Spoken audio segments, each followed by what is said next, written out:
Zainal, pedagang makanan siap saji di Jalan Rimbo Mulyo, Kelurahan Talang Betutu, Kecamatan Sukarami, Kota Palembang, mengalami luka memar di tubuhnya akibat dianiaya dua kakak beradik pedagang manisan. Menurut korban, penganiayaan dilakukan tiba-tiba saat ia sedang memasak nasi dagangannya. Korban yang kalah jumlah dan fisik tak mampu melawan saat penganiayaan terjadi.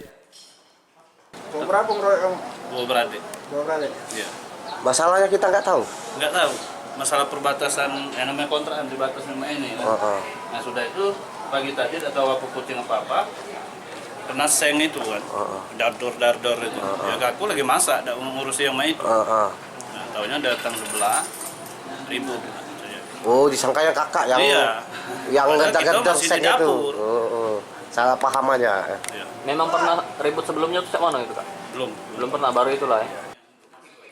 Penganiayaan diduga karena pelaku marah, seng pembatas tempat dagangan tersenggol kucing hingga batas menjadi berubah.